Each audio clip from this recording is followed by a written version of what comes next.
যেই মার্কায় ভোট দেওয়া দরকার সেই মার্কার পক্ষে প্রত্যেকটা জনগণের কাছে আপনার দাওয়াত পৌঁছাইতে হবে, প্রত্যেকটা জনগণকে কথা বলতে হবে। আপনি আপনার ঘরের মা বোনকে সাথে নিয়ে কেন্দ্রে যাইতে হবে এবং কেন্দ্রে যাওয়ার পরিবেশ সরকারি তৈরি করে দিতে হবে।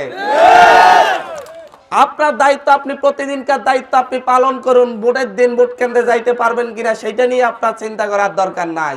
আপনার চিন্তা করেন আজকে আপনি কতটা ভোট কালেক্ট করতে পারছেন, কতজনকে ভোট কেন্দ্রে নেওয়ার জন্য রাজি করাতে পারছেন, এবং ভোটের দিন ঘুম থেকে উঠে আপনার কয়জন ভোট দিতে যাবেন, কিভাবে যাবেন, রিক্সা দিয়ে যাবেন না পায়ে হেঁটে যাবেন, সেই পরিকল্পনা করুন। ভোট চুরি ঠেকানোর জন্য রাজনৈতিক দলের নেতা কর্মীরা এবং সরকারের মধ্যে সমন্বয় থাকবে, এত সোজা না, এত সোজা না। হুমকি দামকি বহুত 2008 সালেও দিছিল, এলাকায় ঢুকতে পারে না। সব পূর্ণ নেতারা সবাই এক হয়ে গেছে, আপনারা ডরাই গেছেন। আরে ভাই, সাধারণ মানুষের চাইতে কি শক্তিশালী আর কিছু আছে? কিছু আছে?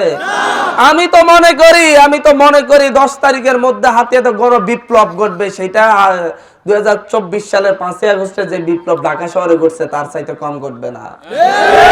আর আপনারা যখন এই যে এখানে এখন প্রায় 3-4 হাজার মানুষ আছেন, এই 3-4 হাজার মানুষ প্রত্যেকটা ইউনিয়ন থেকে যদি 5-10 হাজার মানুষ যদি একটা গণবিপ্লবের ডাক দিলে যদি আপনারা সবাই যদি নিজ দায়িত্বে চলে যান, উস্কালি বাজার ডাইগা যাবে 1 ঘন্টার মধ্যে। দেখবেন প্রশাসন সোজা, সরকার সোজা, সব সোজা। কিন্তু আপনারা তো সেটা করবেন না।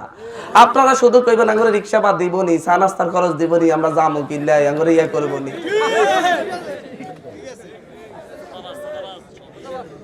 অমুক নেতা তো আঙ্গুরে 2000 করে দিয়ে গেছে, 3000 করে দিয়ে গেছে, আঙ্গুর নেতা তো কিচ্ছু দেয় না, চা খাইতে পারি না, কিছু করতে পারি না, আঙ্গুরগুলা কিল্লাই কিনতাম।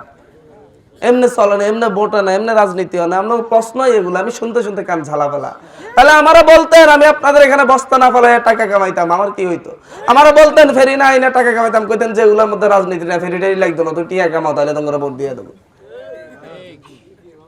নিজের অধিকার বুঝিয়ে নেওয়ার জন্য আপনারা একদিন সাহস দেখাইতে পারেন না, কিন্তু 14 দিন আপনারা মাইর খেতে পারেন।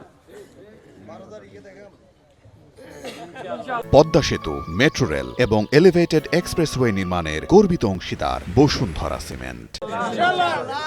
যাই হোক মুরব্বীরা, কষ্ট নিয়েন না।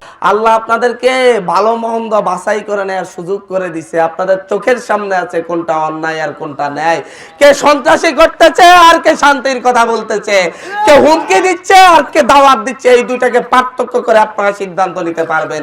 কিন্তু যদি আপনারা হুমকির বয়ে অন্যায়ের পক্ষে চলে যান তাহলে তো আর কিছু করার নাই। কিন্তু পুরো হাতিয়ার মানুষের মাইন্ডসেট দেখতেছে এরকম, হুমকি দিয়া দিছে, সুতরাং আমি এখন নিরিবিলি তাড়াতাড়ি ঘরে বসে থাকি বা তাদের পক্ষে চলে যাই সেফটি। আরে ভাই, মনে রাখেন যে আজকে হুমকি দিচ্ছে সে কালকেও আপনাকে কিন্তু শান্তিতে থাকতে দিবে না। শুধু কি মোহাম্মদ আলীর দল করছে বলে কি সবাই শান্তিতে ছিল? হ্যাঁ, ধরেন মোহাম্মদ আলীর দল 2-3 জন করছিল, তার মধ্যে যে বালা মেম্বার হইতে পারতো না করে এটা একটা সাথে মাঝদি থেকে রওনা দিয়ে ভাবেছি ইট পাটকেল আমার মানুষের গায়ে পড়লে আমার গায়েও পড়বে, আমার সমস্যা কি? আমি বলি আমার সাধারণ জনতা আমাকে নিরাপত্তা দিবে, আমি তাদেরকে নিরাপত্তা দিব। আমরা একসাথে লড়াই করব, ভাই ভাই হয়ে থাকবো, চাচা ভাতিজা হয়ে থাকবো। আমাদের এই পরিবর্তনের পক্ষে হাতে বারবার বর্গা দিতে দিতে দিতে দিতে হাতিয়ার একবার মাটি সব এসা শেষ হয়ে গেছে। আপনি আমারে 1 বছর পরে আপনি আমারে এত প্রশ্ন করেন যে এই রাস্তা হয় না, অমুকটা হয় না, তমুকটা হয় না। আরে আপনাদের জীবন মানের কিছু যে উন্নয়ন হয়েছে, আপনার যে পকেটের 150 টাকা 200 টাকা বাইসে গেছে, এই যে আপনি যে মিটার কিনতে গিয়ে যে আপনার 6,500 টাকা বাইসে যাচ্ছে, এই যে এগুলোও তো একটা পরিবর্তন, তাই নাকি? তাই নয় কি? পরিবর্তন প্রত্যেকটা ফ্যামিলিকে এটা ইফেক্ট করছে, সামনের পরিবর্তন। কিন্তু এই যে গত 16 বছর 20 বছর ধরে এখানে এমপি মন্ত্রী মেম্বার চেয়ারম্যান বাদ ছিল, সবাই ছিল, কিন্তু আপনাদের এত রাস্তা হয় নাই কেন? তাদেরকে কোশ্চেন করা দরকার সবচাইতে বড় বড়। আমি তো মেন রোডের কাজ করাই দিছি, আমি তো আপনাদের সরকিং সুকসর নলছিরে মিলাইয়া প্রায় 16টা রাস্তার কাজ করেছি। আমরা একসাথে সবগুলো করাইতে পারি, কিছু ভাগে পড়বে কিছু পড়বে না, আস্তে আস্তে হবে, সেই সুযোগটা দিতে হবে। আমি এখন পর্যন্ত আমি মানুষের টাকা দিয়ে পকেটে নিয়ে রাজনীতি করতে হচ্ছে। কেউ আসলে আমার 10,000 টাকা দিলে সেটা নিয়ে আমার প্রতিদিন বের হতে হচ্ছে। আমি চাইলেই কিন্তু টাকা কামাইয়া তারা যে প্রচার করছে এখন কোটি টাকা আপনাদের কাছে বিলাইতে পারতাম। আমার হাতে সুযোগ ছিল, সকলের কাছে সেই সুযোগ ছিল, কিন্তু আমি হাতিয়ার জন্য লড়াই করছি।